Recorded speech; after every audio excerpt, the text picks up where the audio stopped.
네, PL12 384번째 발표 시작하도록 하겠습니다. 오늘 제가 발표드릴 논문은 Retrieval Augmented Diffusion Model이라는 논문이고요. 그 하이젠베르크 대학이랑 미넨 대학의 공동 연구인데 이 연구진이 VQGN부터 해서 이미지 제너레이션 분야에서 많은 좋은 논문들을 꾸준히 내고 있는 그룹이고 최근에 하고 있는 연구의 연장선으로 발표한 논문입니다. 저는 이도엽이라고 합니다. 네, 오늘은 Introduction, Related Work, 그리고 이 논문에서 제안하고 있는 RDM, Retrieval Augmented Diffusion 모델 소개를 드리고, 실험 결과 소개 드리고, 마지막에 결론을 소개 드리면서 페이퍼 리뷰를 마치려고 합니다. 먼저 인트로덕션입니다. 최근에 이미지 신테시스 태스크의 성공이 되게 두드러진 것 같습니다. 작년 달리를 시작으로 계속해서 좋은 모델들, 그리고 매우 파워풀한 모델들이 나오고 있고, 최근 나온 결과들을 보면 정말 이제 상업적인 가치가 높아질 정도로 좋은 퀄리티를 보여주고 있는 것을 볼 수 있는데요. 일단 이 논문에서는 이런 이미지 신테시스 태스크의 성공을 크게 세 가지 이유를 꼽습니다. 첫 번째는 트랜스포머의 성공이죠. 특히 오토리그레신 모델링에서 주요했는데 트랜스포머가 여러 복잡한 관계를 효율적으로 그리고 효과적으로 모델링 할 수 있기 때문에 좀 더 유연하게 다양한 데이터셋을 학습할 수 있었습니다. 그리고 최근에는 오토리그레신 모델을 넘어서 라이클리후드 에스티메이션을 할 때 디퓨전 모델을 이용하는 시도가 정말 많이 늘었고 특히 정말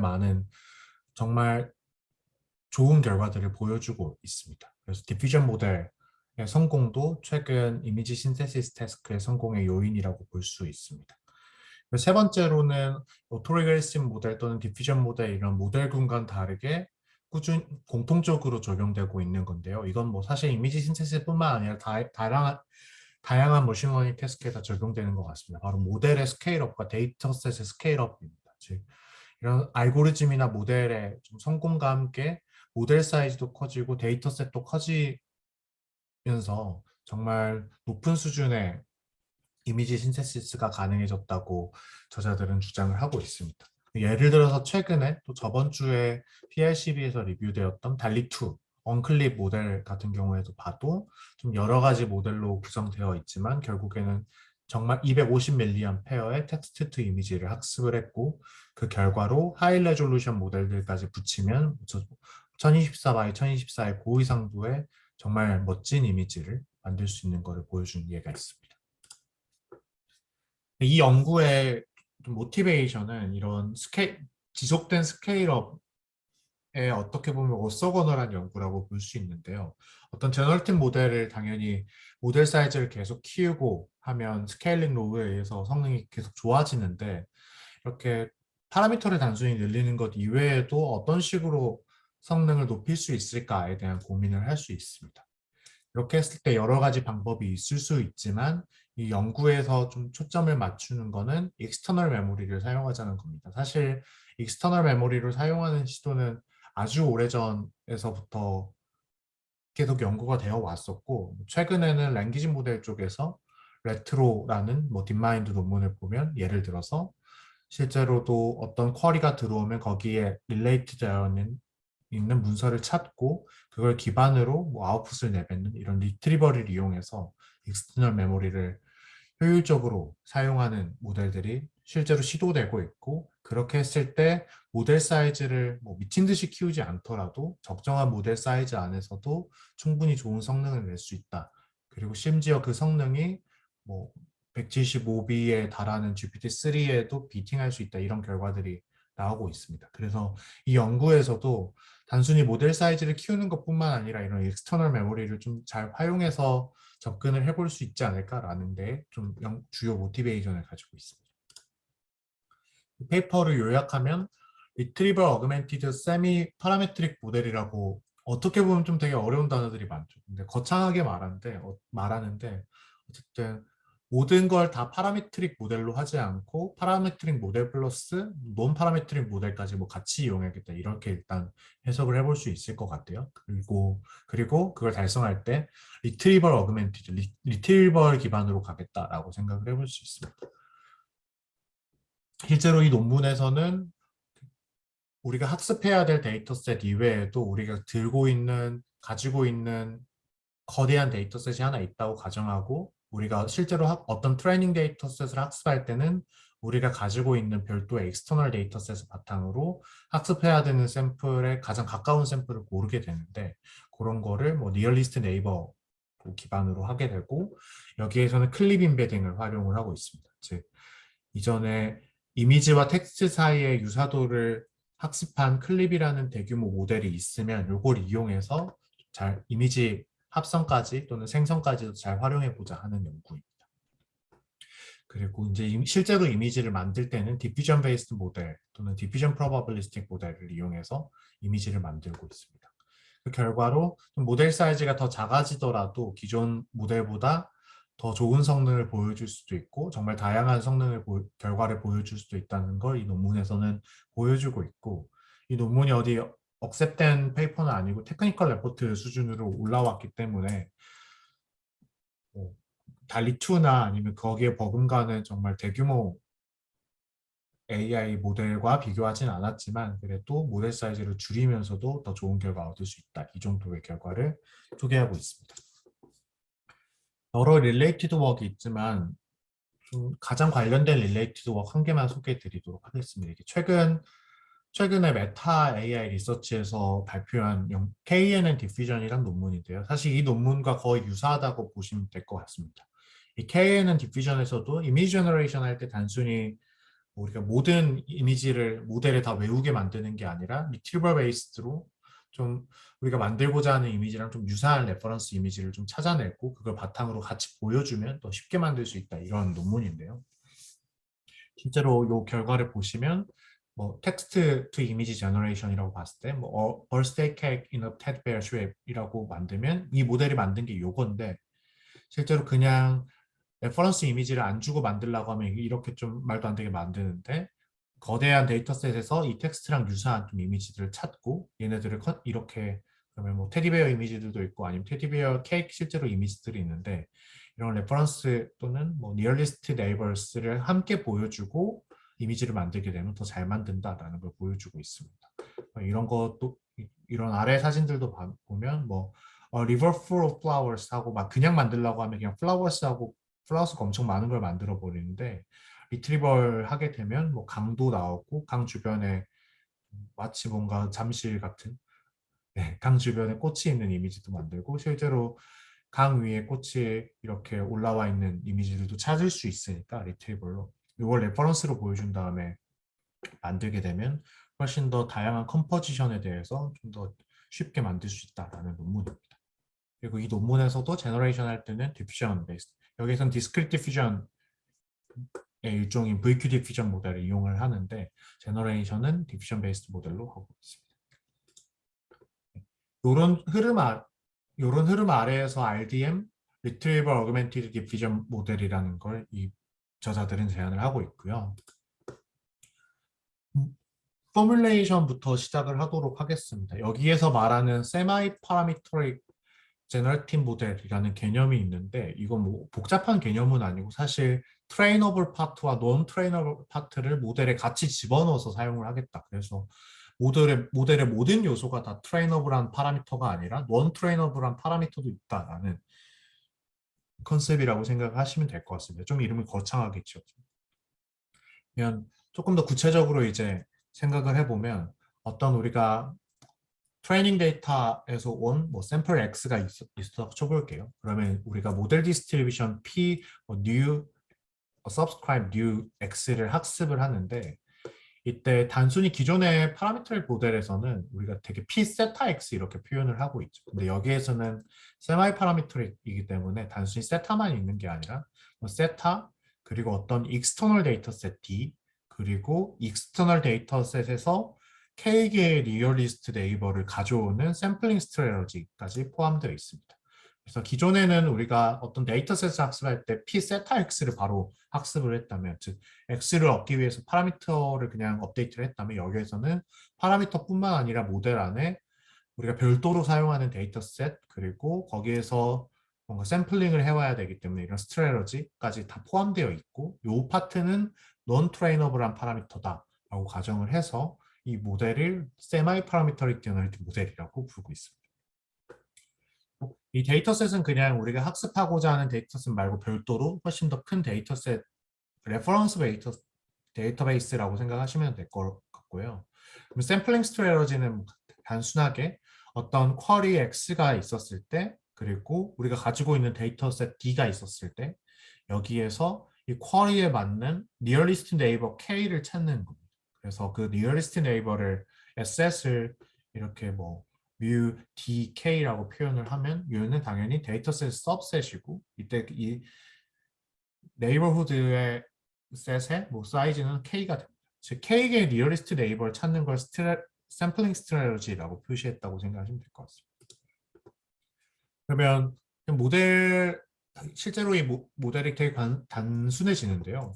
기존에 뭐 세타, D 그리고 샘플링 스트래러지 with 뭐 K 사이즈, K 이렇게 있었을 때 PX를 학습할 때 어떻게 하게 되냐면 단순히 그냥 이제 P 세타 X를 학습하는 게 아니라 X가 주어졌을 우리가 모델링 해야 되는 X가 있으면 X를 바탕으로 리얼리스트 네이버를 찾고 그 네이버후드 하나하나를 Y라고 하겠습니다. 그렇다면 네이버 X의 네이버스가 컨디션 된 상태에서 X를 모델링하는 게 이 논문에서 풀고자 하는 문제입니다. 물론 당연히 이 네이버에 우리가 모델링하고자 하는 X가 그대로 들어있으면 레퍼런스 카피가 일어날 수 있기 때문에 그렇게는 설정하지 않고 이 데이터셋 T는 일단 별도의 데이터셋이고 기본적으로는 오버랩이 없다고 가정을 하고 있습니다. 근데 이미지 전체를 그냥 컨디션으로 주면 이미지 자체도 너무 하이 디멘전이고 그리고 뭐 주요한 파트 이미지의 주요한 픽셀들도 있지만 짜글짜글한 좀 시멘티컬러리 미닝풀하지 않은 픽셀들도 있기 때문에 여기에서는 어떻게 사용하냐면 이미지를 그대로 컨디션으로 사용하는 게 아니라 어떤 이미지가 있으면 이 어떤 이미지 인베더 P가 있다고 가정할게요. 그러면은 어떤 이미지 인베더 네트워크에 이미지를 태워서 피처 벡터를 뽑은 다음에 실제로 피처 벡터를 컨디션으로 주고 우리가 실제로 쿼리에 사용했던 이미지 X를 모델링하는 방식으로 모델을 학습을 하게 됩니다. 실제로 예를 들어서 네이버후드 서치를 하게 되면 이런 이미지가 있었다고 칠게요. 이런 독수리 또는 뭐 이런 개가 있었다고 쳤을 때 우리가 가지고 있는 데이터베이스에서 뭐 15개의 니어리스트 네이버를 뭐 이미지 임베딩을 바탕으로 뭐 이미지 임베딩 같은 경우에는 뭐 클립을 사용할 수도 있고 여러 가지를 다 사용할 수도 있는데 여기에선 클립 임베딩을 이용했다고 했는데요. 클립 임베딩을 이용해서 서치하게 되면 실제로 뭐 같은 클래스 같죠? 독수리 이미지인데 조금 다양한 독수리들을 네이버후드로 뽑을 수 있습니다. 그렇다면 실제로 이 모델이 하는 거는 이 네이버후드 비슷한 이미지를 바탕으로 이 이미지를 모델링하는 게 이 다양한 강아지 이미지를 바탕으로 우리가 쿼리에서 사용했던 이미지를 모델링하는 게 이 논문에서 하고자 하는 겁니다. 그래서 사실 이게 되게 복잡해 보이지만 결국에는 어떤 이미지가 있을 때 그거랑 유사한 이미지를 컨디션으로 주고 실제로 해당 이미지를 모델링하는 모델이다라고 생각하시면 간단하게 이해하실 수 있을 것 같습니다.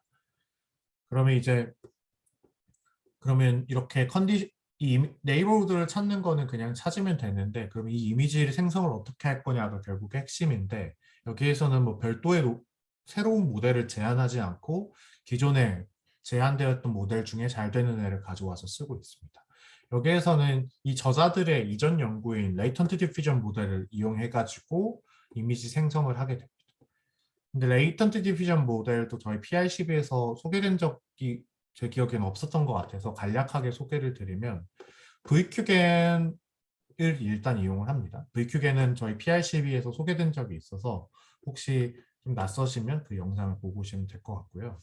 그냥 이 VQGAN은 그냥 이미지 인코딩 디코딩해서 리컨스트럭션 하는 일종의 오토엔코더 모델인데요. 중간에 퀀타이제이션을 하기 때문에 벡터 퀀타이제이션이라는 말이 붙었습니다. 네, 이 레이턴트 디퓨전 모델은 이렇게 퀀타이제이션 하기 전에 예를 들어서 256 이미지가 있으면 뭐 16, 뭐 256 피처가 나오는데 이 16 맵에서 그냥 디퓨전 DDPM을 돌린다고 생각하시면 될 것 같습니다. 조금 더 구체적으로 보면 유넷 베이스드 디노이징 오토 엔코더를 이용을 하고 이때 학습을 하는 게 이미지 픽셀 레벨에서 하는 게 아니라 VQGN에서 뭐 256, 256 이미지를 16, 16으로 줄였을 때 나오는 피처맵 위에서 디퓨전을 하기 때문에 레이턴트 디퓨전 모델이라고 붙었습니다. 어떻게 보면 네. 제가 잠깐 잘못 말씀드리겠는데 요게 16 기존 VQGN 같은 경우에는 256, 256 이미지를 16, 16으로 표현을 하는데 여기에선 256, 256 이미지를 64 x 64 이미지로 다운샘플링 4 정도로만 해서 그 정도로만 얕게 압축을 하고 그 64 x 64 피처 스페이스 위에서 디퓨전 모델을 태우고 있습니다.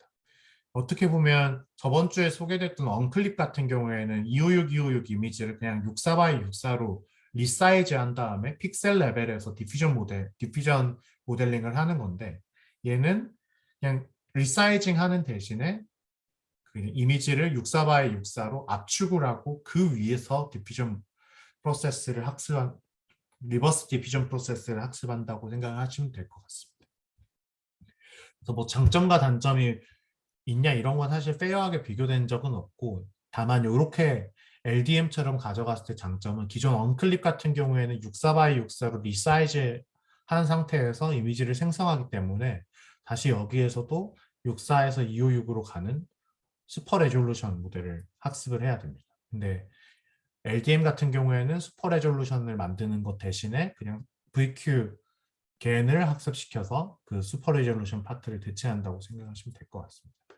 물론 VQ겐을 사용하면 이제 벡터 퀀타이제이션을 해서 인포메이션 로스가 발생하기 때문에 뭐 슈퍼 레졸루션을 그냥 이용한 어프로치가 더 좋을 수도 있는데 한편으로는 256, 256 이미지를 64 x 64 피처맵으로 줄이는 것 정도로는 인포메이션 손실이 거의 없어서 사실 큰 차이는 없을 것 같습니다.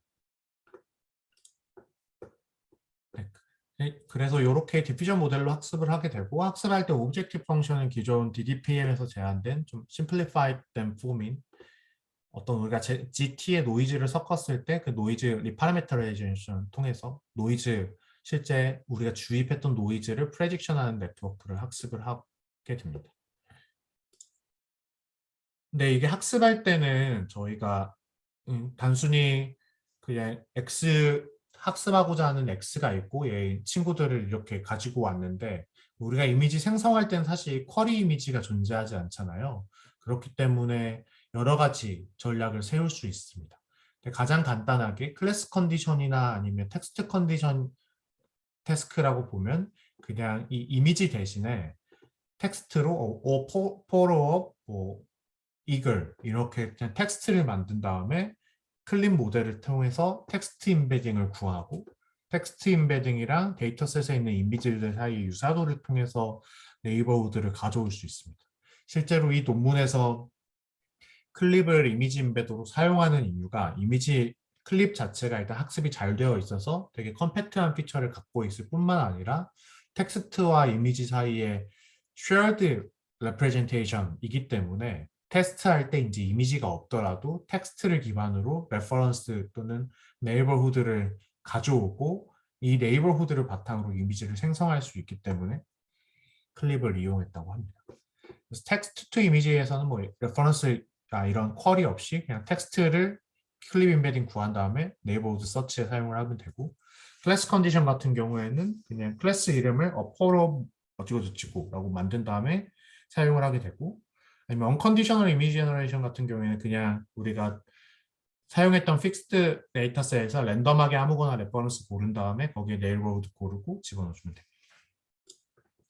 언컨디셔널 이미지 제너레이션 같은 경우에는 그냥 우리가 가지고 있었던 픽스드 데이터셋 D에서 아무 샘플이나 가져온 다음에 네이버후드 찾고 생성을 하면 되는데 이렇게 할 경우에는 너무 단순한 이미지들만 나오거나 거의 레퍼런스랑 유사한 이미지만 나왔다고 합니다. 그래서 좀 우리가 가지고 있는 데이터셋 중에 실제로 학습에 많이 기여한 샘플들 위주로 고르기 위해서 이런 식으로 프로포절 디스트리뷰션을 정의를 해서 이 프로포절 디스트리뷰션에서 랜덤하게 수도 쿼리를 만들고 이 수도 쿼리를 바탕으로 네이버후드를 구성해서 언컨디셔널 이미지 제너레이션을 했다고 합니다. 이게 식이 복잡해 보이는데 사실 크게 복잡하지는 않고요. 일단 어떤 x 틸다에 대해서 이렇게 뭐 덴시티가 계산이 되는데 이거는 그냥 뭐 pi xi 번째 샘플에 대한 pi를 표현하기 위해서 이렇게 설정을 해놨고요. 왜냐면 델타 펑션이 자기 자신이면 1이고 아니면 다 0이기 때문에 그래서 xi는 그냥 pi에 대응된다라고 생각하시면 될 것 같습니다. 이렇게 시그마로 표현되어 있어도 그러면 결국에 어떤 xi에 대해서 이 density pi가 어떻게 정의되는지가 핵심인데 여기에서는 뭐 이것도 크게 어렵지 않습니다. 그냥 우리가 학습시켰던 데이터셋 x에 대해서 이 x의 네이버후드를 또 찾고 그 네이버후드랑 우리가 지금 모델링하는 xi랑 같으면 1점을 주는 거죠. 여기 노멀라이징 팩터라고 주면 되고 생각하면 되고 즉 실제로 우리가 학습할 어떤 이게 트레이닝 데이터셋이 x인데 이 트레이닝 데이터셋을 학습할 때 기여를 많이 한 레퍼런스 데이터셋 샘플의 덴시티를 높게 쳐주겠다라고 생각을 하시면 될 것 같습니다. 이렇게 해서 뭐 프로포절 디스트리뷰션을 구성을 하고 실제로 언컨디셔널 이미지 제너레이션 할 때는 이 프로포절 디스트리뷰션에서 랜덤하게 아무거나 고른 다음에 사용을 하게 됩니다. 이게 사실 언컨디셔널 제너레이티브 모델이 굉장히 복잡하게 나와 있는데 사실은 이 논문의 핵심 또는 실용적으로는 언컨디셔널 이미지 제너레이션 그렇게 중요한 태스크는 아니거든요. 이 문제 세팅에서. 그래서 그냥 이런 테크닉을 이용해서 좀 수치를 맞췄다라고 생각하셔도 될 것 같습니다. 사실. 그리고 마지막으로 이미지 생성할 때 이 프로포절 디스트리뷰션도 그대로 쓰면 또 뭔가 너무 다양하게 뽑히는 문제가 있어서 그 중에 덴시티 높은 탑 M개만 사용을 했다고 하고요. 그리고 이미지 생성하는 이미지의 퀄리티를 높이기 위해서 클래시파이어 프리 가이던스를 사용을 했습니다. 이 클래시파이어 프리 가이던스는 간단하게 컨디셔널 이미지 제너레이션에서 사용할 수 있는 방법인데 컨디션을 안 줬을 때 일단 만들라고 시키고 컨디션을 줬을 때 만들라고 시킨 다음에 그 차이 값을 계산을 해서 그 차이 값이 컨디션이 주어졌을 때 더 많이 만드는 방향이었으니까 그 방향을 좀 더 강조해 주는 식으로 만들자라는 컨셉으로 진행한다고 생각하시면 될 것 같습니다. 그래서 컨디션이 주어졌을 때 값이랑 디노이징 값이랑 컨디션 안 주고 그냥 바로 디노이징 하라고 했을 때 값이랑 그 차이만큼 더 점수를 더 준다고 디노이징을 더 한다고 생각하시면 될 것 같습니다. 그래서 정리를 해보면 전체 구조는 이렇게 나와 있는데요. 제가 이 전체 구조를 처음에 소개하려다가 사실 처음에 소개드려도 거의 이게 해석이 불가능한 것 같아서 가장 마지막에 넣었습니다. 그래서 트레이닝 할 때는 우리가 어떤 X 데이터셋을 데이터를 학습하고 싶으면 우리가 가지고 있는 이 D트레인에서 네이버후드를 찾아서 일단 K는 4라고 하겠습니다. 네이버후드를 그냥 컨디션으로 만들어 놓고 인코더를 통해서 그 다음에 이제 학습할 때는 일단 얘 노이즈 이게 디퓨전 베이스드 모델이니까 여기에서 노이즈를 먹인 다음에 이 노이즈가 먹은 상태에서 다시 원래 이미지로 돌아올 수 있게 학습을 하게 됩니다. 그리고 테스트할 때는 이제 이렇게 한 번만 학습을 시켜놓으면 이 리트리버 베이스드 모델의 장점이 이 레퍼런스가 되는 데이터셋을 갈아 끼면서 사용을 할 수 있다는 장점이 있거든요. 그렇기 때문에 일단 이렇게 이미지를 한 번 학습해 놓고 클래스 컨디셔널 이미지 제너레이션 하고 싶으면 거기에 대한 데이터셋을 만들던가 언컨디셔널 하고 싶으면 뭐 기존 데이터셋 활용하던가 특히 여기에서는 프로포절 디스트리뷰션으로 좀 노멀라이즈 된 데이터셋이고요. 아니면 그냥 T2I를 하고 싶으면 뭐 T2I에 맞는 데이터셋을 또 샘플링 스트레러지를 만들던가 이런 식으로 선택할 수 있고 모델은 하나만 가지고 있으면 된다고 이 논문에서는 제안을 하고 있습니다. 하지만 뭐 그렇게 철저하게 막 검증된 건 아니고요. 그리고 실제로 여기서 클래스 레이블, 언컨디셔널, 이미지, 이미지 오브 타이거 이렇게 표현되어 있지만 거의 다 같은 레퍼런스 데이터셋을 사용을 하고 있습니다. 오픈 이미지에서. 실험 결과를 소개해 드리면 될 것 같은데요. 실험할 때 기존 레이턴트 디퓨전 모델 400밀리언 파라미터짜리 모델을 사용을 했습니다. 기존 레이턴트 디퓨전 모델이 520밀리언 정도인데 그래서 모델 사이즈가 좀 더 작다 정도 제안을 하고 있고 이미지 인코더 즉 리트리버 모델로는 클립 VITB 사이즈를 이용하고 있습니다. 베이스 모델.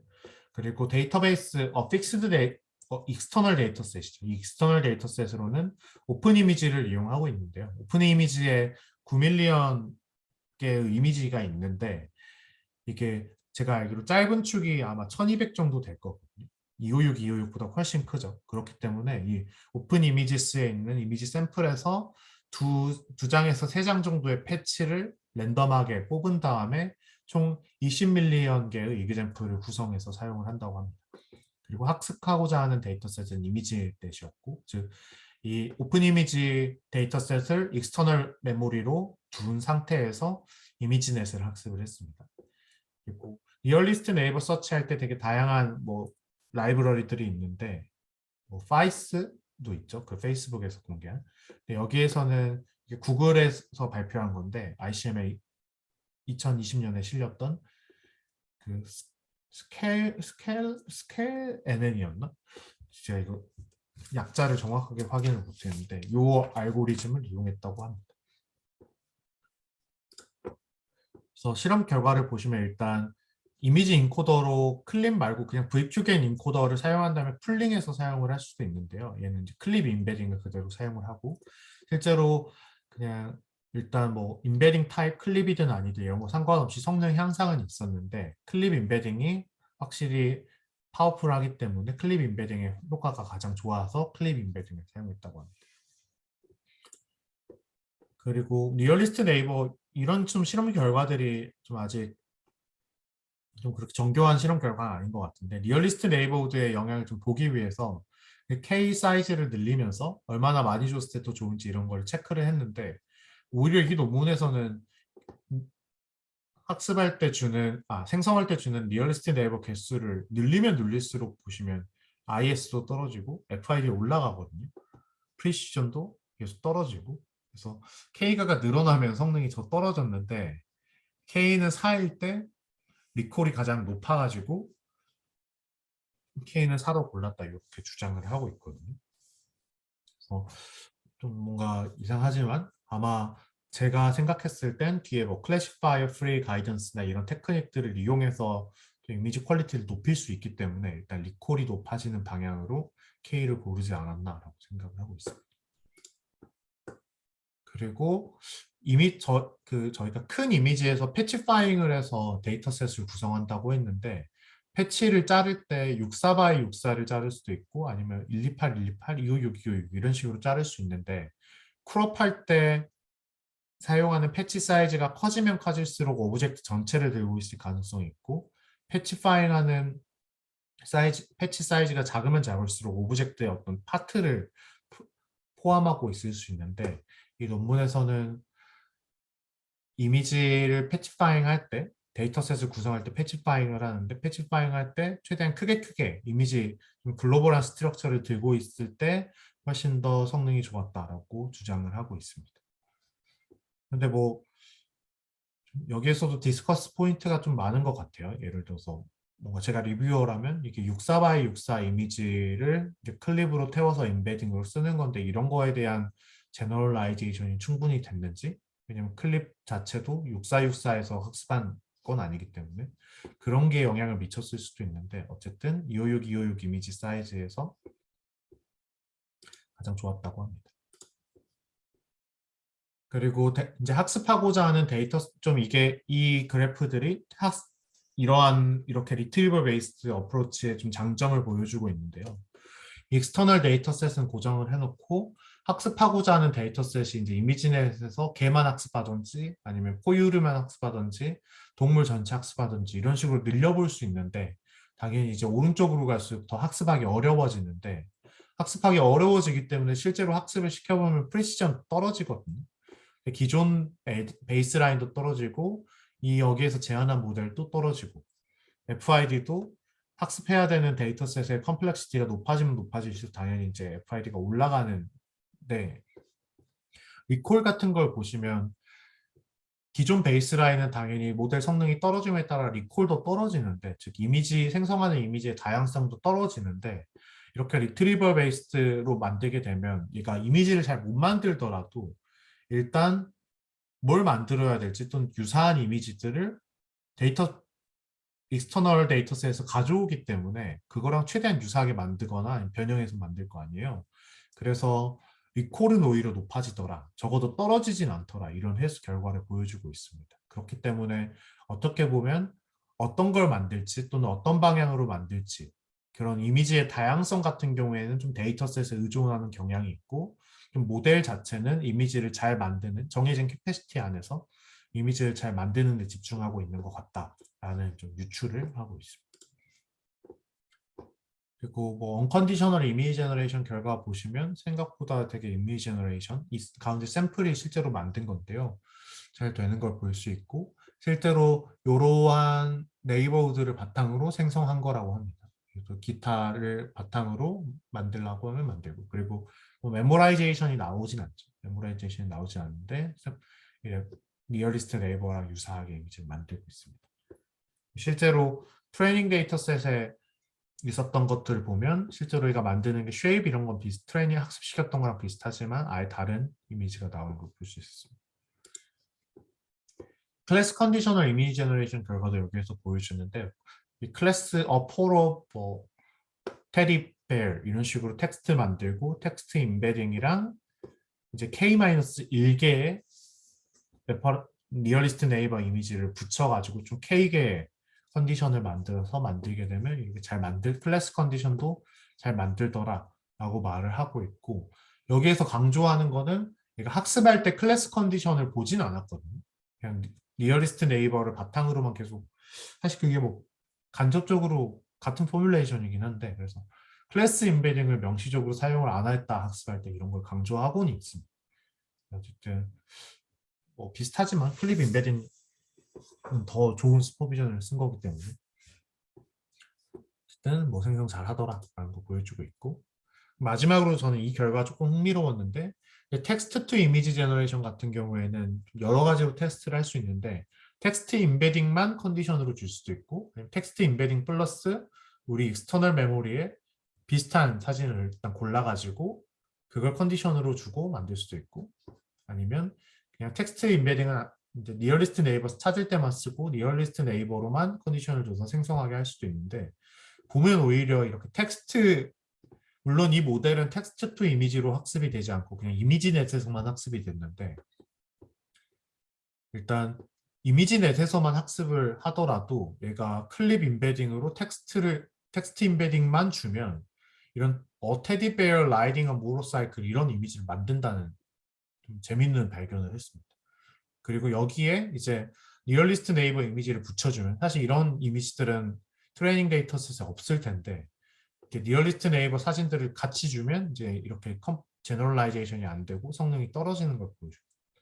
그래서 우리가 이미지넷으로만 학습을 했는데 좀 이렇게 제너럴라이제이션이 잘 되는 걸 보니까 실제로 이 모델이 학습하는 게 레퍼런스 또는 리얼리스트 네이버로 주어진 샘플들 또는 조건에 대해서 리얼라이제이션 하는 걸 학습을 하는 것 같다라고 저는 조금 해석을 했습니다. 그래서 이쪽으로 갈수록 오히려 더 많은 이미지에 대한 더 많은 정보를 줄수록 성능이 떨어지는 거는 좀 흥미로웠고요. 저는 사실 밝혀지진 않았고 근데 아무래도 이런 결과들을 봤을 때 클립 임베딩에 엄청 클립 임베딩에 되게 많은 정보가 담겨 있고 그걸 리얼라이제이션 하는 게 중요한 거구나라는 좀 생각을 많이 했습니다. 언클립 달리 2에서 나온 결과도 실제로 어떻게 보면 제너레이션 모델이 잘 된다기보단 클립의 정보가 정말 이제 잘 담겨 있어서 그거를 시각화하는 도구 아닐까 이런 좀 생각을 했습니다. 마지막으로 탑 M 샘플링 그 언컨디셔널 제너레이션에서 탑 M 샘플링 했을 때 그리고 클래시파이어 프리 가이던스 붙였을 때 결과를 보여주는데 실제로 우리가 가지고 있는 데이터셋에 뭐 M 퍼센트 정확히는 100 곱하기 M 퍼센트 정도만 사용을 하는데 조금 사용하면 사용할수록 당연히 리콜은 떨어지는데 뭐 프리시전 높아지더라.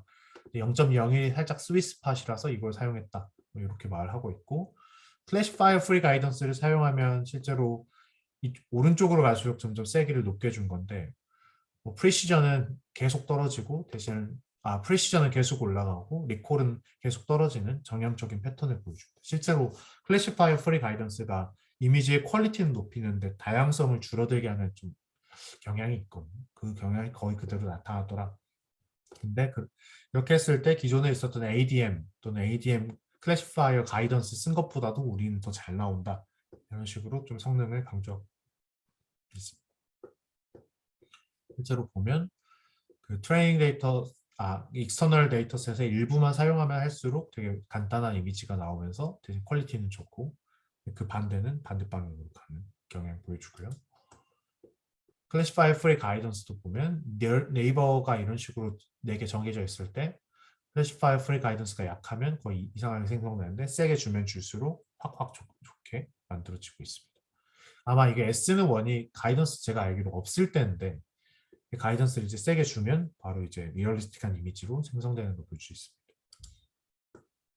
수치적인 성능도 거의 이게 같은 이야기라서 크게 해석하지는 않을 텐데 엄청나게 막 퍼포먼스가 오르지는 않았고 ADM-G랑 비교하면 뭐 FID는 뭐 거의 비슷한데 프리시전이나 뭐 리콜 이런 것들이 좀 더 높다 이런 거를 비교를 하고 있습니다.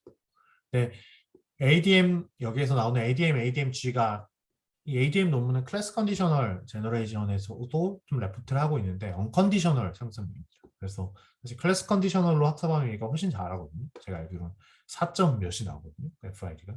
네, 그런 결과는 아니고 언컨디셔널에만 생성을 했다. 그래서 완전 페어한 비교는 아닌 것 같고 좀 파셜리 비교를 하고 있습니다.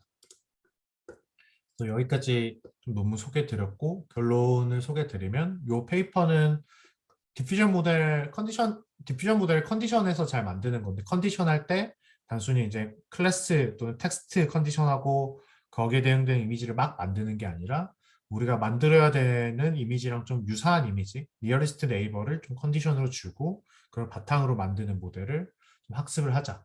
그리고 이렇게 익스터널 데이터베이스를 이용할 경우에는 모델 사이즈를 무조건 키우지 않고도 그런 방향과는 좀 수직적으로도 성능을 올릴 수 있다라는 거를 좀 강조를 하고 있습니다. 그 가운데 클립 인베딩을 사용하는 게 정말 중요한 요소였고요. 그리고 뭐 하이 퀄리티 샘플 만들고 텍스트 투 이미지 또는 클래스 투 이미지에 다양한 뭐 이렇게 유연하게 사용을 할 수 있더라라고 강조를 하고 있고 실제로 학습할 때는 뭐 그런 컨디션 인포메이션 없이 뭐 이미지로만 학습을 했다라고 강조를 하고 있습니다. 근데 사실 이 논문이 엄청 완벽한 논문은 아니라서 여러 가지 질문점들을 뭐 저자들도 적고 있는데 예를 들어서 익스터널 데이터셋이 어떤 식으로 구성됐는지더라 뭐 결과가 어떻게 영향 미치는지 이런 것들은 분석이 아직 안 돼 있고 아니면 뭐 데이터셋 구성할 때 하이어키컬하게 구성할 수도 있고 뭐 데이터셋 사이즈나 스케일에 대해서 어떻게 변하는지 이런 것들도 익스플로레이션 해볼 수 있는데 안 돼 있고 기존에 학습되어 있는 디퓨전 모델을 파인 튜닝하는 방식으로 사용해 볼 수 있고 아니면 좀 더 클립 모델을 더 키웠을 때 성능이 어떻게 실제로 바뀌는지 클립이 중요한지 모델 만드는 게 중요한 건지 이런 것들을 디스커스 해볼 수 있는데 이런 거 다 퓨처웍으로 남겨놓고 있습니다. 오늘 제 발표는 여기까지고 혹시 제가 이게